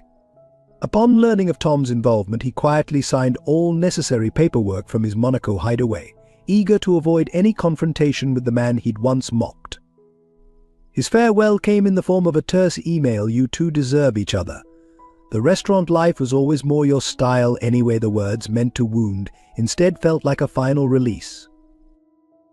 The Elizabeth Carter Foundation's involvement brought unexpected healing. Tom announced a scholarship program for legacy restaurant families, naming it after both Elizabeth Anderson and Carter. The program would help children of restaurant workers pursue culinary education, ensuring that passion and talent wouldn't be limited by circumstance. Martha was reinstated at the Golden Fork with a promotion to general manager, her years of loyalty finally rewarded. She oversaw the restaurant's restoration with tears in her eyes, watching as modern additions were stripped away to reveal the original charm. Elizabeth would be proud, she told Sophia, meaning both her mother and the woman who had first dreamed of the restaurant with David Carter. The staff transformed from a demoralized team facing unemployment to an energized crew excited about the future. Tom's management style, learned from both David Carter and his own experiences, combined professional excellence with genuine care for employees. He knew every worker's name, just as Elizabeth Anderson once had. Most surprisingly, Portland's elite, who had once looked down on Tom as just a waiter, now scrambled for his attention. Invitations to galas and board positions flooded in, all politely declined. His focus remained solely on the restaurants and their legacy, proving that success is the best revenge, but preservation of values is the best victory. The most profound change was in Sophia herself. Released from the golden cage of her former life, she threw herself into the restaurant's revival. Her office in the Golden Fork's renovated building became a hub of creativity, where she spent hours updating her mother's recipes and developing new ones that honored tradition while embracing innovation. One quiet evening, as construction crews finished their work at the Golden Fork, Sophia found something behind a loose brick, an old photograph of 4 young people: Elizabeth Anderson, David Carter, and another couple she didn't recognize. On the back was written, "Dreams are built on love and good food." Never forget the other couple, she would later learn, were Tom's parents, all of them friends before life and circumstance pulled them in different directions. The path to healing began in the Golden Fork's kitchen, where Tom and Sophia found themselves working late one evening, testing recipes for the reopening. The familiar rhythm of cooking created a safe space for conversation, allowing words unspoken for a decade to finally surface. "I kept every newspaper article about your success," Sophia admitted, carefully stirring a pot of her mother's famous mushroom risotto. Tom, focused on plating a dessert, paused briefly. "I kept every Anderson restaurant review," he responded quietly, "even the bad ones from this past year." Their professional relationship developed a delicate dance of mutual respect and careful distance. In meetings, they maintained perfect courtesy, their shared history simmering beneath polite exchanges about menu planning and renovation schedules. But moments of raw honesty would break through unexpectedly, a shared laugh over an old memory, a caught glance that lingered too long. Martha watched their careful orchestration with knowing eyes, occasionally creating situations that forced them to work closely together. "The walk-in freezer needs both of your opinions on the new organization system," she'd say, "or these wine pairings require both of your approvals." Her subtle matchmaking wasn't lost on either of them, but neither protested. The breakthrough came during a power outage that left them trapped in the office late one night. In the darkness, with only emergency lights casting shadows, barriers began to crumble.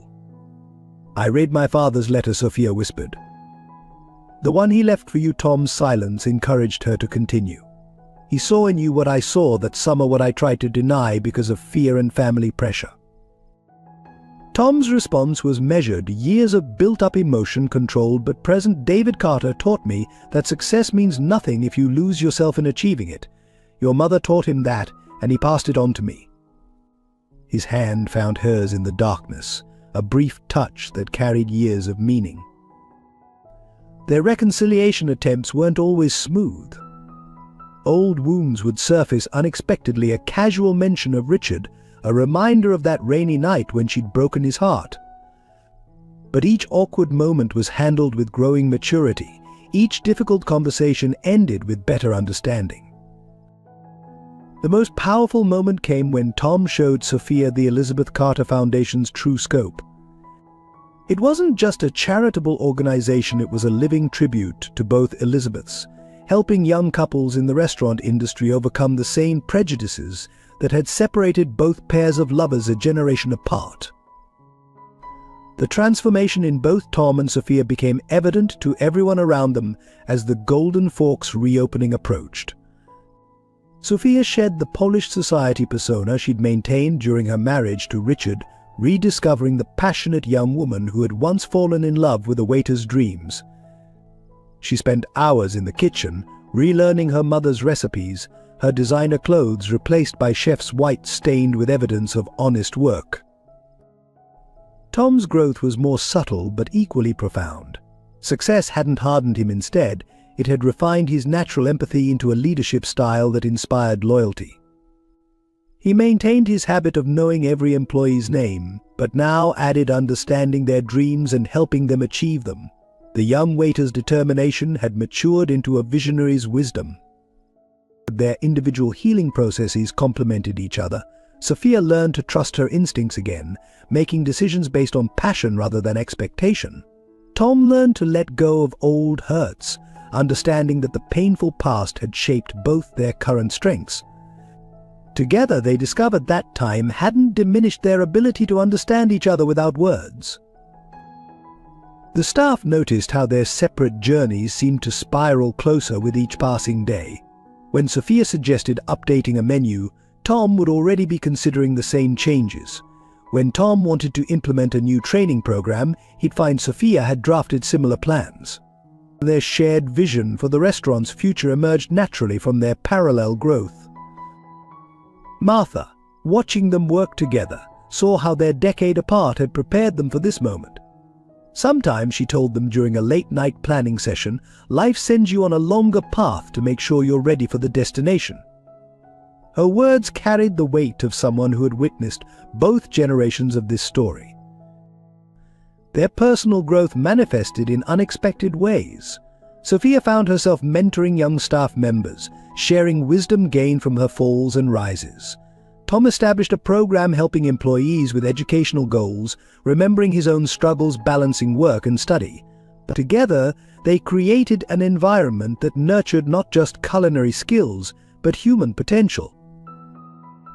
The most significant change was in how they viewed success. No longer measured in dollars or social status, success became about impact, the lives they touched, the dreams they helped realize, the legacy they protected and expanded.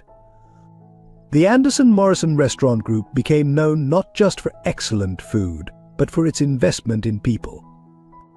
The Golden Forks reopening night arrived on a perfect Portland evening, the autumn air crisp with possibility. The restored facade gleamed under newly installed vintage lighting, while inside, every detail honored both past and present. Elizabeth Anderson's original recipes, merged with Tom's innovations, created a menu that told their entire story through food. The guest list was carefully curated not with Portland's elite, but with long-time customers, former employees and families who had celebrated life's milestones within these walls. Martha, elegant in a new suit Tom had insisted on buying her, greeted guests with tears of joy. The original wooden host stand, restored to a warm gleam, held the same reservation book Elizabeth Anderson had used 30 years ago. Tom and Sophia worked in perfect synchronization throughout the evening, their professional partnership drawing admiring comments from observers. He managed the front of house with graceful efficiency, while she orchestrated the kitchen with newfound confidence. Each time they passed each other, the air crackled with unspoken possibilities. The defining moment came when they unveiled the heart of the restored restaurant, a wall of photographs telling the Golden Forks' complete story. Elizabeth Anderson and David Carter's original opening night. James Anderson's first visit as a customer, Tom as a young waiter, Sophia's first summer there, recent images of the restoration. The visual timeline showed not just a restaurant's history, but the interweaving of lives, dreams, and second chances. Local food critics, expecting a standard reopening, found themselves writing about something far more meaningful. The Portland Chronicle's review captured it perfectly. The Golden Forks revival isn't just about restored woodwork and updated menus. It's about the restoration of a legacy, guided by two people who understand that great restaurants, like great loves, are built on both tradition and courage to evolve. The Elizabeth Carter Foundation scholarship announcement, made during the reopening celebration, added another layer of meaning to the evening. 5 young restaurant workers received full culinary school scholarships, each one representing a dream that might have been denied by circumstance in the past. Tom and Sophia presented the awards together, their shared vision for the future clearly evident. As the successful evening wound down, staff gathered for a celebratory toast. Martha raised her glass first to Elizabeth Anderson, who taught us that food made with love tastes better, to David Carter, who never forgot that lesson, and to Tom and Sophia, who are proving that some traditions are worth keeping and some rules are worth breaking. The months following the Golden Forks reopening saw Tom and Sophia's relationship evolve in subtle but significant ways. Their professional partnership blossomed into something deeper, though neither rushed to define it. Late-night menu planning sessions often drifted into conversations about their lost years, each revelation healing old wounds. Their first real breakthrough came during a quiet Sunday morning inventory check. Sophia found Tom in the wine cellar, holding a bottle from the summer they'd met. "You remember this vintage?" she asked. His smile held memories of their first date. "How could I forget? I spent 2 weeks' salary on it. Trying to impress you." The shared laugh that followed broke down another wall between them. Staff began noticing small changes in their interactions, lingering glances across morning meetings, shared inside jokes during service, the way they gravitated toward each other in crowded rooms. Martha kept a knowing silence, though her eyes sparkled whenever she caught them in unguarded moments of connection. But their healing process wasn't always smooth. Some evenings the weight of their past created awkward silences. Other times old insecurities surfaced unexpectedly. But unlike their younger selves, they now had the maturity to address these moments with honesty and patience. The turning point came during a charity event they hosted. As Tom presented another Elizabeth Carter Foundation scholarship, Sophia watched him from the kitchen, finally understanding what her father and David Carter had seen in him all those years ago. Not just ambition and talent, but a genuine desire to lift others up along with him. Their relationship's new phase was built on mutual respect and shared purpose, rather than just young love. They found themselves finishing each other's sentences during business meetings, instinctively understanding each other's vision for their growing restaurant group. The passion remained, but it was now tempered by wisdom and strengthened by their individual journeys. Even Portland's society circles, which had once looked down on Tom, now watched their reuniting story with romantic fascination. But Tom and Sophia remained focused on what mattered: their restaurants, their team, and the careful reconstruction of trust between them. Their love story's second chapter was being written not in grand gestures, but in small moments of genuine connection. The legacy Tom and Sophia built together extended far beyond the restoration of the Golden Fork. Within a year, their combined restaurant group had become a model for balancing tradition with innovation. Each establishment maintained its unique character while embodying the values both Elizabeth Anderson and David Carter had championed: quality, community, and opportunity. The Elizabeth Carter Foundation grew into something neither David nor James Anderson could have imagined. Beyond scholarships, it now offered mentorship programs, small business loans for restaurant workers, and emergency funds for industry families in crisis. Every initiative reflected Tom and Sophia's shared belief that success should create opportunities for others. Their most significant impact came through the Second Chances program, which hired and trained people others might overlook: former inmates, recovered addicts, domestic violence survivors. The program, inspired by their own story of redemption, boasted an impressive success rate. Many graduates went on to open their own restaurants or advance into management positions. Martha's role evolved into that of chief historian and mentor, sharing both Elizabeth Anderson's original vision and the complicated love story that had shaped 2 generations. Her office at the Golden Fork became a repository of photographs, recipes, and stories, preserving the human heart of their growing enterprise. The Anderson-Morrison approach to restaurant management became a case study at culinary schools. Their emphasis on both excellence and empathy, profit and purpose, demonstrated that success didn't require sacrificing values. Young restaurateurs sought internships not just to learn about food, but to understand how to build businesses with soul. As their influence grew, Tom and Sophia remained grounded in the daily operations of their restaurants. They could still be found in the Golden Fork's kitchen during busy services, working alongside their staff, demonstrating that true leadership means never forgetting where you started. Their hands-on approach earned them fierce loyalty from their teams. The marriage of their different strengths, Tom's innovative business acumen and Sophia's deep understanding of tradition, created something greater than either could have achieved alone. Their legacy wasn't just in the restaurants they built or saved, but in the lives they changed and the dreams they helped realize. As the first anniversary of the Golden Fork's reopening approached, questions lingered in the air between Tom and Sophia, like the delicate aroma of her mother's signature dishes. Their professional success was undeniable, their friendship restored, but the deeper nature of their relationship remained undefined, hovering in a space between past and possibility. During quiet moments after the restaurants closed and staff departed, they would sometimes find themselves contemplating the what-ifs. What if she had defied her father 10 years ago? What if he had fought harder to stay? What if David Carter and James Anderson hadn't orchestrated their long journey back to each other? These questions had no answers, but their very existence added depth to their present connection. The Portland social scene buzzed with speculation about their relationship status.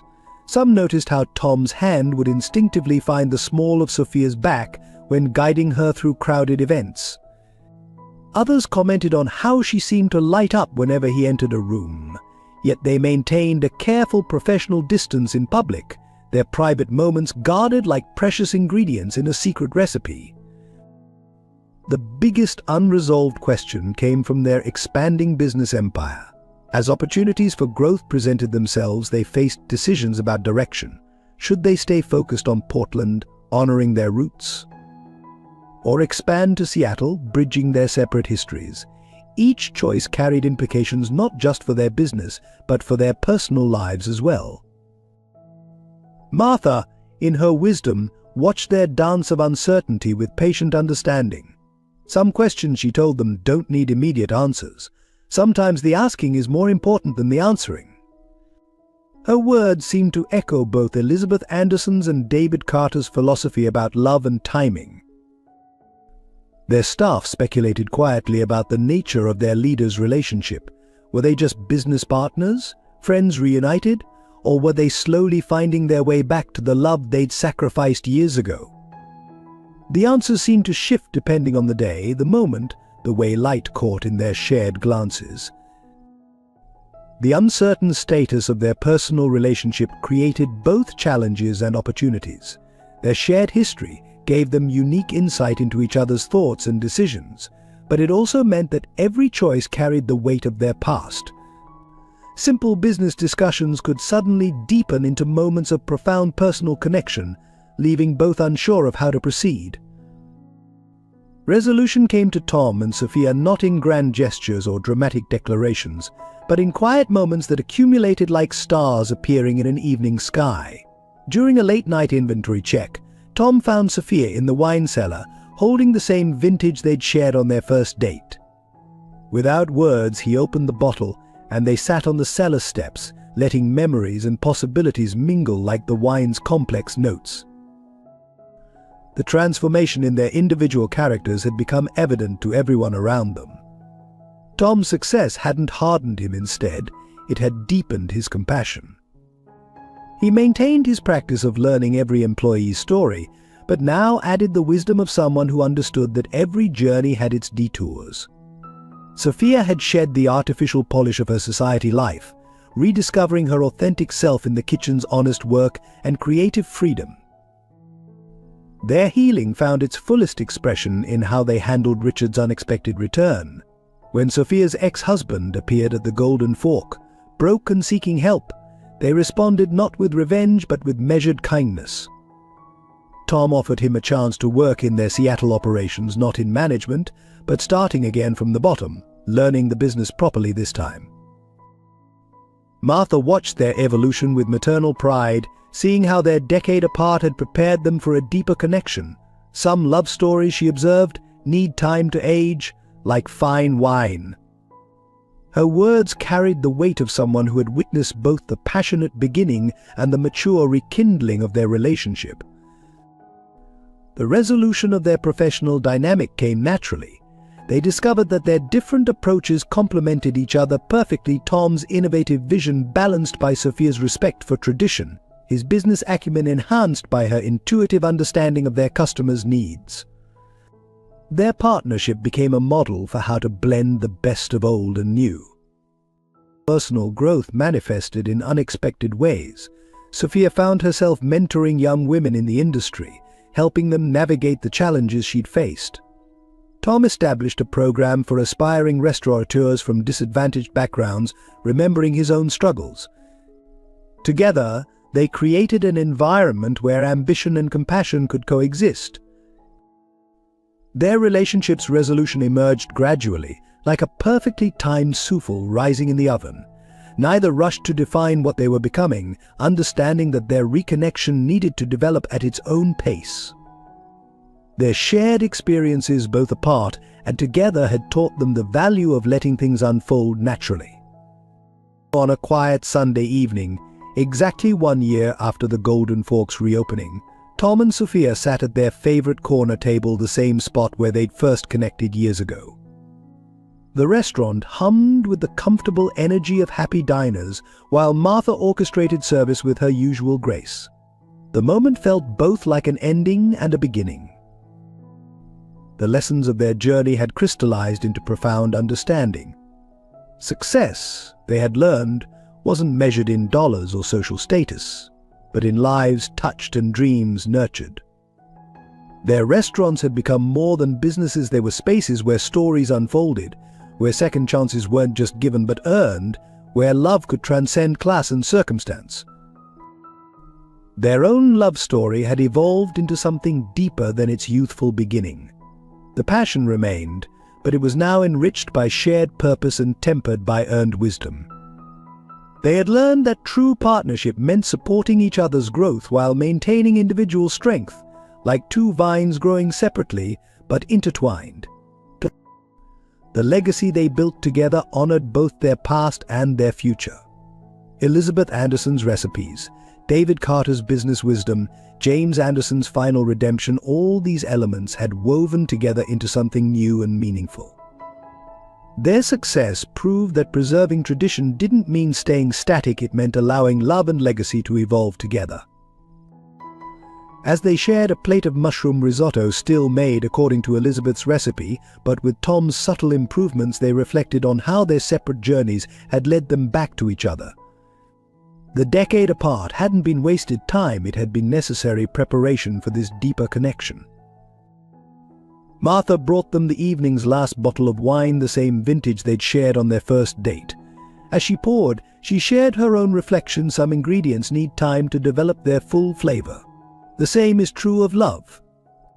Her words carried the weight of someone who had witnessed their entire story, from its hopeful beginning through its painful middle to this new chapter. The future stretched before them like an unwritten recipe full of possibility, requiring both careful planning and willingness to adapt. Their restaurants would continue to grow, their foundation would help more dreams flourish, and their love would keep evolving. But now they understood that the journey itself was as important as the destination. In the end, their story became about more than just love or success. It became a testament to the power of time, truth, and second chances. As the last guests departed and the kitchen lights dimmed, Tom and Sophia remained at their corner table, their hands intertwined, writing the next chapter of their story together. The end. Hey, beautiful souls, what an incredible journey we've shared together. If this story touched your heart and made you believe in second chances, please hit that subscribe button and become part of our storytelling family. Share this video with someone who needs a reminder that love and redemption are always possible. Hit that like button if you believe in the power of true love, and let us know in the comments what touched you most about Tom and Sophia's story. Should we create part 2? What do you think happened next in their love story? Let your voice be heard in the comments below. Your support means everything to us and helps us continue sharing these heartwarming stories. Together, we're creating magic,